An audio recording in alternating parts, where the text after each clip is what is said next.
y'all? Welcome to Girl Meets Screen. My name's Norma, your host or whatever. And I know, at this point, we all want out of the group chat. However, we can't get out. They won't let us out. So as we all know by now, Lyler, which he will be referred to here since fourth. Anyways, Lyler was on the Dear Future Wifey podcast. First things first, just general. Podcast host, please do your research. You need to be looking at everything. And you can't, it's not, oh, that's gossip about the person, or that's hearsay, or that's, you need to listen to it regardless. Like, sure, if you listen to it and you decide, you know what, that's just gossip, cool. You've decided that. However, you need to have all the information, especially when you're going to be asking specific questions. Like, for example, Laterras ended up on a live with Jesse Wu and Ricky, and they were kind of pointing out things that he didn't know. They talked about them living together, and he was like, he did say they lived in the same building. And they're like, no, he lived in a house with her for a year. Like, and he was like, oh, I don't know. He kind of just, like, almost ignored it and was like, yeah, he did live in the same building. And it's like, this is why you need, like, all the information so that you can properly interview someone. Also, accountability is not attacking. I do agree with him, though, when he said that man was going to lie regardless. It didn't matter how much he pushed, which is true. Not only has he sold Ashley this story, but he has to sell this story to the courts. So if he came out and was just truthful, that creates issues there. So I get it. I just, like, we all feel we wish accountability would have been pushed more. So something he said, and comments were cracking me up responding to this, was he said he felt like a glorified babysitter who would just have to give money, or like would be asked for money. And I'm like, sir, I don't know if you're aware, but that is one of many definitions of parenting. Low-key, we are glorified babysitters. Do we refer to ourselves that way? No, because we're the parents taking care of our children. However, that is what you're doing. Taking care of your kids and putting money where money is required. I don't know if you're new to this, but that's pretty much going to be what you're going to be doing with your own kids. But, okay, sir. The next topic that gets brought up is the ex-fiance who claimed that Tyler brought her to the gender reveal without telling her he was the donor for this baby. When asked about that, he skirts around it, starts talking about how this girl cheated on him, and that's why the relationship was over. Now, the host is able to bring back the question and say, okay, but I need to clarify the timeline. And he's like, were you still with this person, with this woman, when you donated the sperm? And he said, yes, but we were on the outs. She had cheated, so I was out, yada, yada. Now, here's something I'm going to say to y'all. We're going to use this example specifically, but when someone cheats and then you decide, like, we're going to work it out, right? And then you do some sketch stuff while you're working it out, you're the bad guy. They cheated. That's bad. You're the bad guy for cheating. But now you are now the bad guy because you agreed to work it out. You agreed to get past that issue to continue the relationship. So if you turn around and cheat or donate sperm without talking to your partner about it, you're the bad guy. You decided to work it out. So you have this person under the impression that y'all are good and y'all are gonna be good. And then you go do some stuff and you're like, well, you cheated. No, that would be insane. That would be insane if, like, for the rest of your life in this relationship, because you cheated once, your partner gets to be like, well, I just decided to do that. You cheated, so whatever. No, that's not how that works. So besides the fact that, like, that has nothing to do with you not telling her that you are the donor. Essentially, I think what he's trying to get at is, like, he didn't owe her that information. So he shouldn't be the bad guy in this, or this shouldn't be something held against him. He didn't owe her because she cheated. You owed her because you told her you guys would work it out. Had you said, we're done, get out, no, you didn't owe her any information. Something you'll also note in this interview is that Tyler is always the victim. Every situation that gets brought up, he is the victim. He has a story for how he was not what they're saying he was. The ex-fiance cheated. He brings up the glasses, the girl that said he stole his glasses. His claim is that this girl ordered glasses, and delivered it to him. He slept with this girl once, had no relationship with her. She ordered glasses, shipped it to his house, and it was for him. And he was like, if you look at the glasses, it says, I love you on the inside. It's inscribed to me. And he was like, I'll send them back. Like, give me your address. I will send them to you right now. Like, I don't want those glasses. Like, he tried to act like it's no big deal, which it's like, you are not going to convince me that you slept with a girl once. There was no attachment. One night stand, literally. Definition of a one night stand. And this girl sent you glasses that say I love you. That inscribed I love you, like specifically to you. There are not that many. There are girls that function that way. There's not that many in this world. And that conveniently, she was one of the girls in your situation to explain away your behavior that's out here. Because guys, I just want to point out... This is not, like, Tyler, this is about the children because they're the most important thing. However, like, Tyler is not a good guy, and this is, like, one situation where things are murky. No. Tyler allegedly stole those glasses. Allegedly told, I believe all of this, I will say. The allegedness of it, but I believe it. Allegedly did not tell his fiance that he had donated to this couple. Has 7 evictions on his record, 6 or 7. There are many evictions on his record. There is a court settlement or some sort of statement with a woman he owed $10,000 to. Okay? All of these things are who Tyler was up until going on the show. He didn't fix his life long before the show and then ended up on the show. Tyler went into the show thinking that it would fix all of that. That much is clear in listening to him in this interview. Also, and again, he proceeds to lie about every single one of these things. We heard the lie about the glasses. We heard the lie about the fiance. Anything court related, he says, I have never stepped in a courtroom. But mentions that he's been on Zoom. Baby, you've been to court. Trying to get off on a technicality if I've never stepped into a courtroom, that doesn't mean anything. You've been to court. There have been judgments against you. You are currently in a court case. Like, what do you mean? What do you mean? This is the kicker. This is where the absurdity reaches a new level.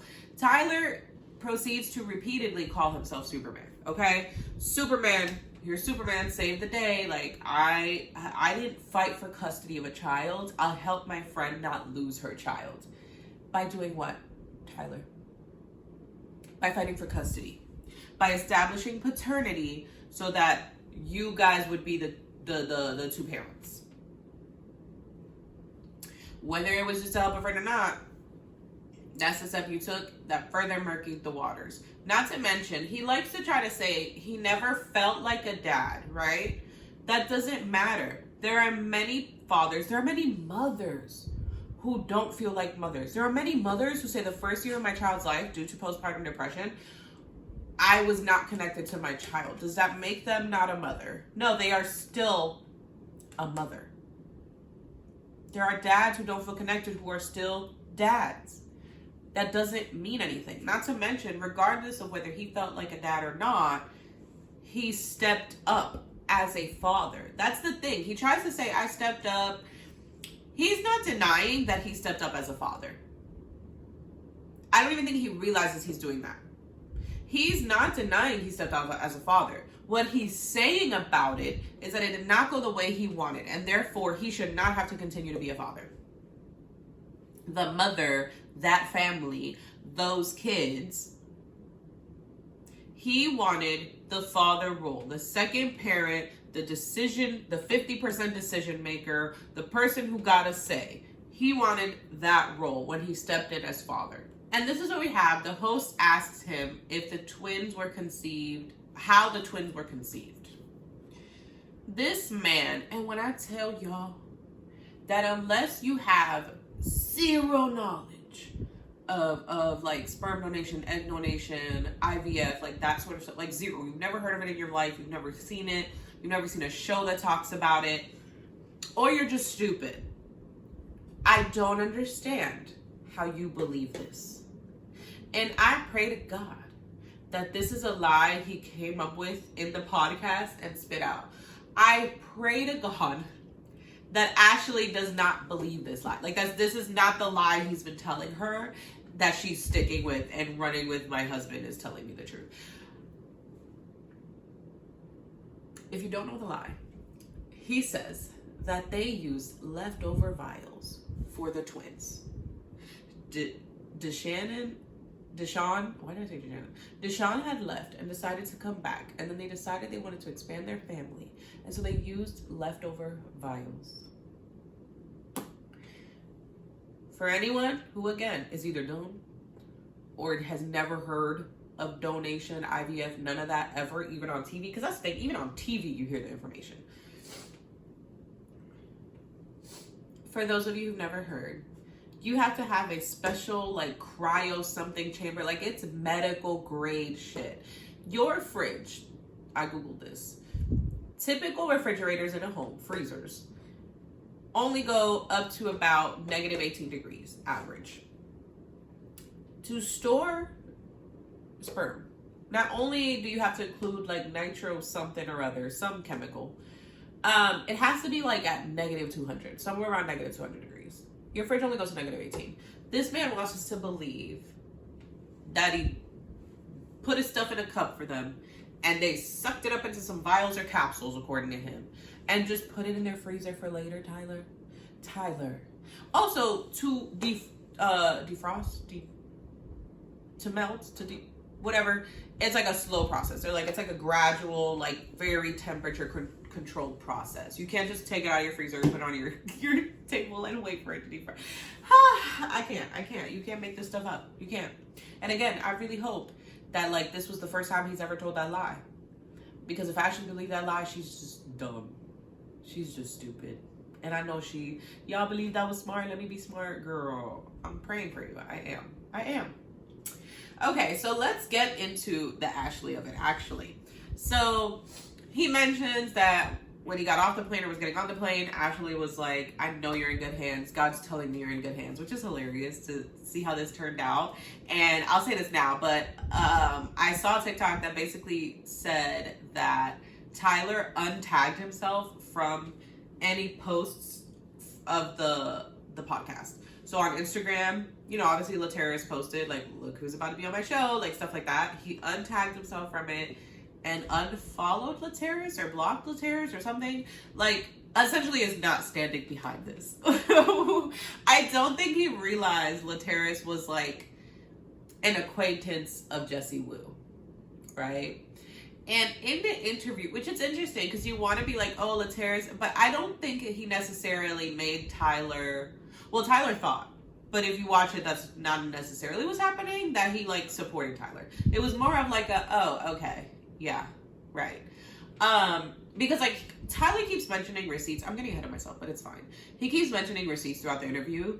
And Laterra's is like, yeah, I'm going to want to see those, right? So right at the end, Tyler goes, here, I'll just show you one of them here. And he shows him a text message. He's like, and he's like, oh, okay, this was, and he says the date. And he's like, okay. And he gives it back. And Tyler's like, changes things, doesn't it? Changes things, doesn't it? And he's like, yeah. Like, you could tell that Laterra's is like, I get it's not. He wasn't like, oh, wow. You know, like you would think someone would be if it was like a smoking gun, right? Because Tyler claims to have all these receipts about like the truth. And if you saw what I have, and he's talking about, you know, like I've heard like people say you don't have to show your hand, and I'm choosing not to show my hand. This is for court. Laterra's didn't seem impressed. So I don't think that receipt was anything special. But speaking of Ashley, back on Ashley. Tyler is like, I don't understand the hate for Ashley. She didn't do this. She's innocent in this. She has nothing to do with that. She's just, you know, standing by her husband or like whatever, you know, godly marriage, all that stuff. Tyler proceeds to blame like the public or like the fans for the hate they're spewing her way. And how do you expect her to like listen to you? She's not going to listen to you. She's not going to leave. Like she's happy, right? Tyler, let me talk to you. Let me hold your hands when I say this, okay? All the hate that Ashley is getting, everything happening to her right now, root cause, you. Root cause is you. I know that hurts to hear when you love someone or when you claim to love someone. None of this would be happening if it wasn't for you. Until this kid stuff came out, people loved Ashley. Jessie Woo, we ride at dawn. Like, people loved Ashley.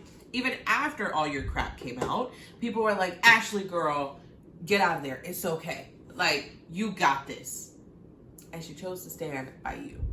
All of this is because of you. To sit here and, because I'm going to tell you guys something that I hate about social media and people with a public celebrity presence, whatever you want to call it. Whenever something happens to them that's like getting them canceled, or like they did something that's not okay and they're getting hate for it, that people get on, the hate comments that I'm getting, the vitriol being sent my way, the death threats. I'm sorry. When you have done something, my advice to anyone would be not to mention any of that at all. It's like you're trying to excuse away your behavior. I know I did this messed up thing, but look at these death threats, right? That cancels that out, right? We don't even need to think about that. We need to focus on the fact that I'm getting this hate. No, like, sure, you might be getting hate. Sure, there might be a small percentage of people who go a little too far with it. But at the end of the day, the focus is that you're wrong and what you did is wrong. My personal issue with Ashley is accountability. Ashley got on the Vida files, spit out all this information. It was all proven false. All of Bry's receipts proved all of that false. Court documents proved all of that false. Mail proved that false. Then she proceeds to go on Raven and her wife's podcast or show to be like, y'all don't know what I'm like doing in private. Some of y'all ain't married and it shows. Some of us are married. And what it shows is that your marriage is unhealthy.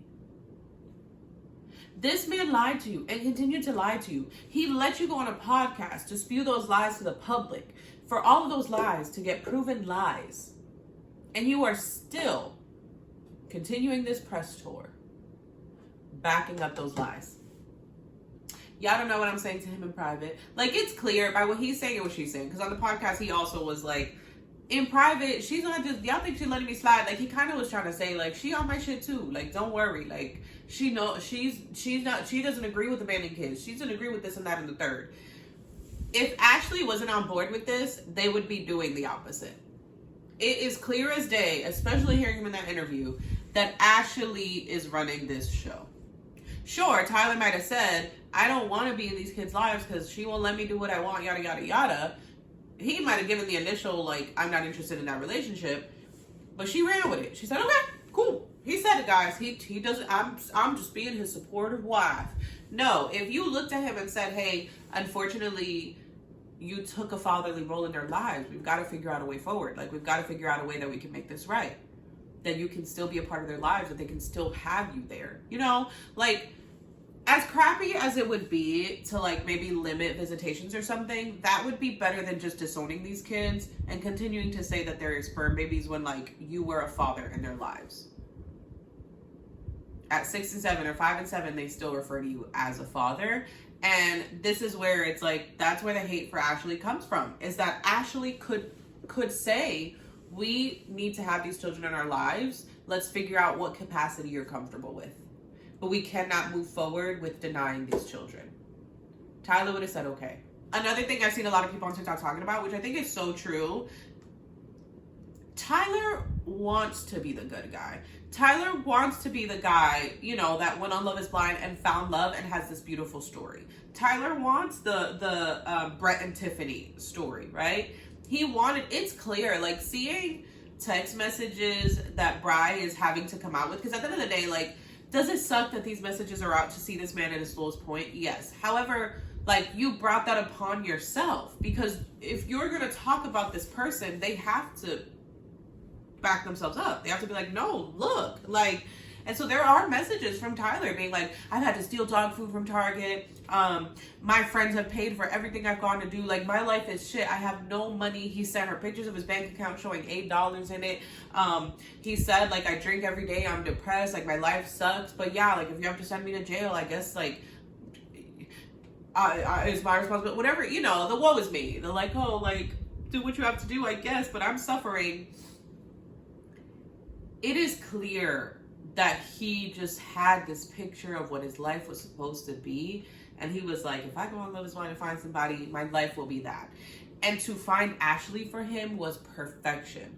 A God-fearing woman who, although lost clearly in that journey, a woman who was going to stand by him and support him and help him grow to be who he wanted to be. That is her. And so he fought for that. And then she fought for him because she clearly wanted a marriage. But with Tyler, Ashley gets to paint the picture she wants. Does it suck for her that he had kids that kind of sort of ruined the fairy tale? Yeah, but she took advantage of the fact that he was okay with not being in those children's lives. So it's like, all right, well, he said that, so I'm going to run with it. We're not in their lives, you know? And she's like, because she made this long post about, oh, do you guys think that bashing me is going to make me leave him? And then the other post was like, and you questioning my religion, like, how dare you? How dare people? I am so close to God, yada, yada. And it's like, baby, honestly, if you were close to God, you would do right by these kids. The Lord is not telling you guys to abandon those kids. I'm sorry. Not to mention, once again, like, it has been proven that this man lied to you. You should have left when you could, which was before the marriage on the show, when he lied to you in the pods and then proceeded to omit, which is lying, it's lying by omission, information. And continues to omit information to you to this day. The vial files just happened. And then those receipts came out to prove that he was still lying to you. And you're standing by that. I promise you, God is not telling you to do that. Y'all, I'm not super religious and knowledgeable about that, but I feel pretty confident to say God is not telling her to do that, to stay in that. No, also, no one's telling her to leave Tyler. At least I'm not. I'm saying be accountable. Both of you say, this has been messed up. Admit that this is not how you should have handled the situation. Or stay off of social media. Go live that very life you say you're living that's so wonderful. Like, go live in your quote-unquote truth. But just know that's not the Lord telling you to do that. But go do it privately. Tyler says something. He says, everyone around Bri are not good people. And she's not good people. But you were around her for a very long time, considered her a best friend. You're not good people then too, right? Also, not to mention, you know, that whole, like, when everyone around you is saying something, it's probably because it's true. It's like, so this laundry list of people with evidence to back their stuff up are lying on you. But you are telling the full truth. It kind of seems like Tyler and Ashley feel that because Bri is a lesbian, there is no possible way that Tyler wanted those kids with her, or that he would have conceived those kids with her, or like there's like, oh, she's with a woman, so like go live your happy life with those kids. He again refers to him as Superman to say like, you wouldn't have that life without me. With the twins, because he was like, okay, but you were involved before the twins were born. Yeah, but like I went to maybe 2 appointments, and then she started taking that girl to her appointments and pushed me out. So she pushed you out, but then you continued to be in these kids' lives until they were 1. And he's like, I gave you the life you have, so leave me alone. Like, he's essentially saying she shouldn't be going for child support. She shouldn't be talking about him because she wouldn't have her kids without him. Well, you could have had kids, just not those kids. Okay, like, what the are you talking about? Something that confuses me is that Tyler claims that anytime there was a woman there, he was pushed out. But he also claims that there was always a woman there. So I need you to make that make sense. He claims after Deshaun left, there was a woman who was there for the first few months of the pregnancy with the twins. He was like, she did all the belly casting. She did all the stuff with her. Like, I didn't get to experience any of that. I only went to 2 appointments. And then after that girl, it was the fiance she has now who's been there since that point. So if that person has been there since that point, where in that would it have been like, oh, I get pushed out and then pulled back in? I get put like... That's the part that doesn't fully make sense to me. And not to mention, which again, I think they focus on the lesbian aspect to cancel it all out.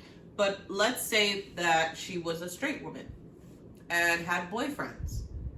Would you be saying that? Like, would you say, oh, well, now she has boyfriends, so like she's pushing me out as the dad and I'm just gonna let it happen? No, like you'd probably go to court and fight for, you know, your rights or your or whatever it is. Like you would do something more. But because she's a lesbian, it's like, all right, well, then just let them be donations and keep them.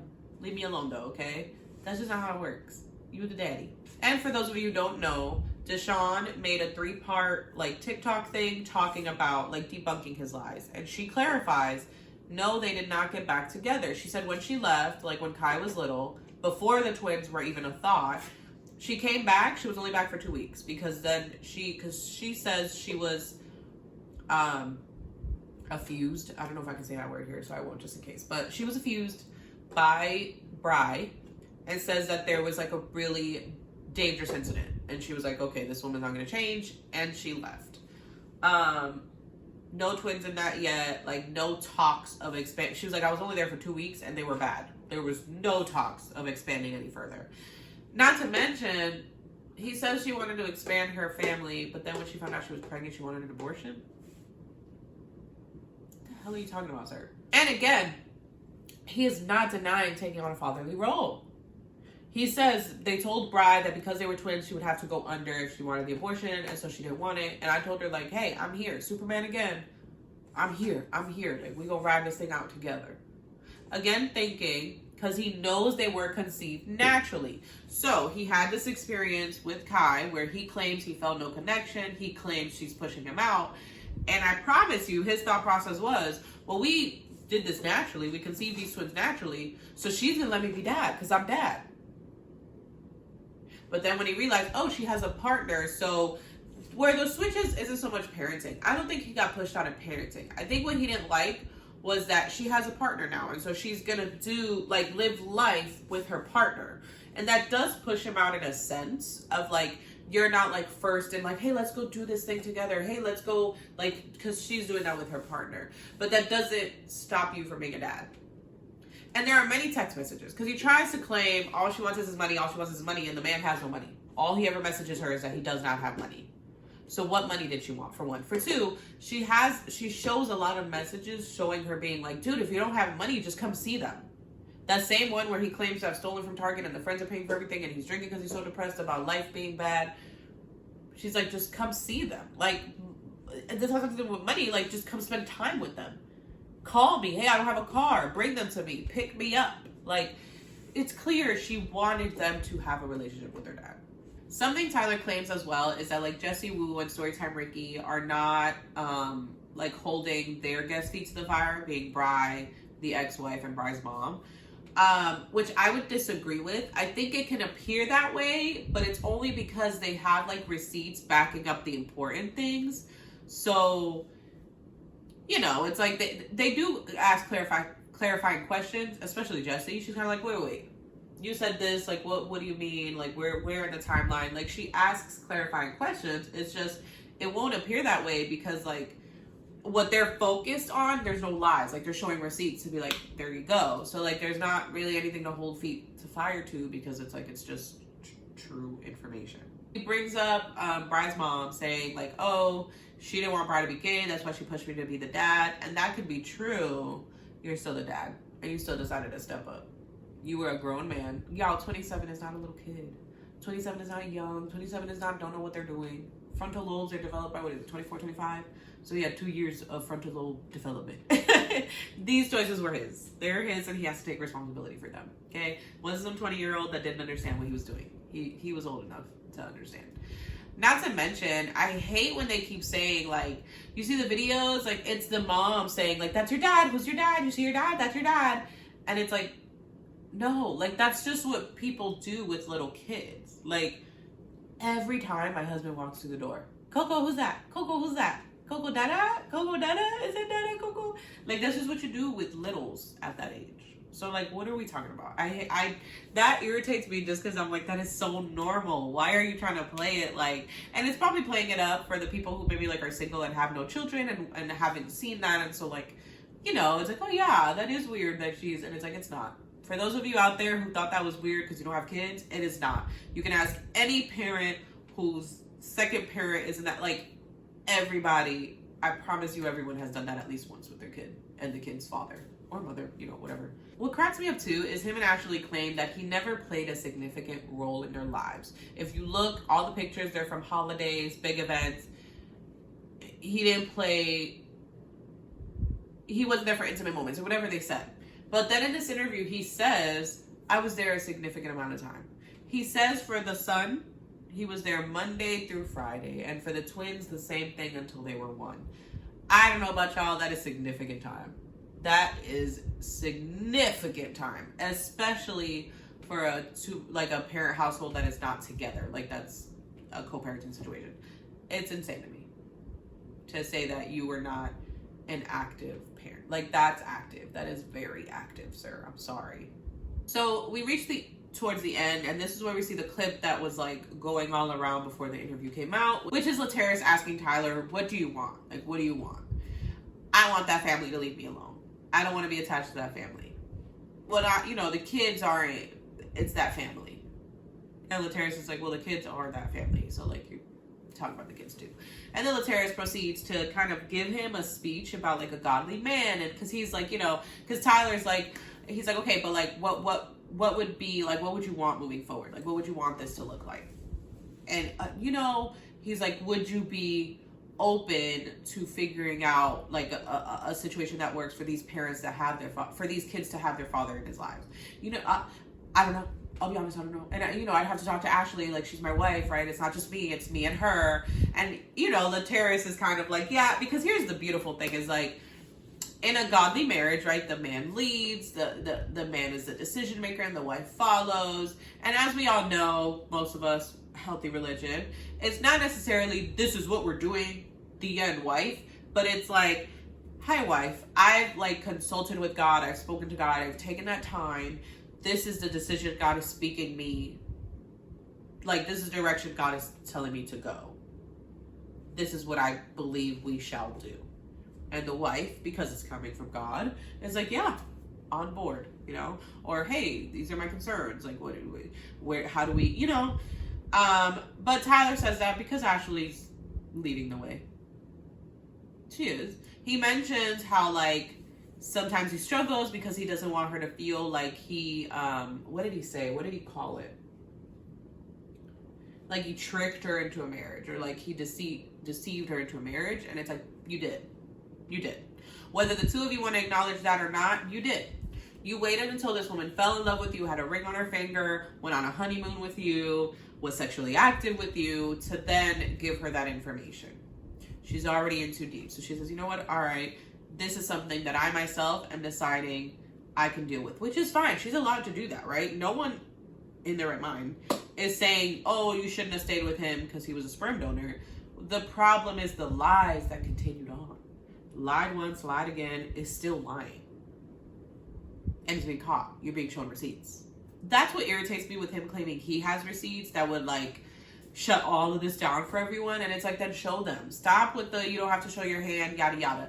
If you love your wife and cared about your wife, and you're seeing how your wife is being treated, and there is something out there that you could show the public that would shut all of that down, in a heartbeat, you should be showing that. But you're not, because it's nothing. I think Ricky has seen the things that he claims to be talking about. She did do the court documents on this November court date and the stuff that he tried to submit, which was a thank you for donating from Deshaun, which doesn't prove anything, but okay. So yeah, all in all, you stepped up as a father. You yourself have admitted that you stepped up as a father and admitted that you just didn't like the role you were ending up playing. And so you decided that fine and no. But at the end of the day, you stepped up as a father. These kids know you as a father. You need to take responsibility for that. You do. Also, I think he's mostly upset that he didn't get the love story he thought he would.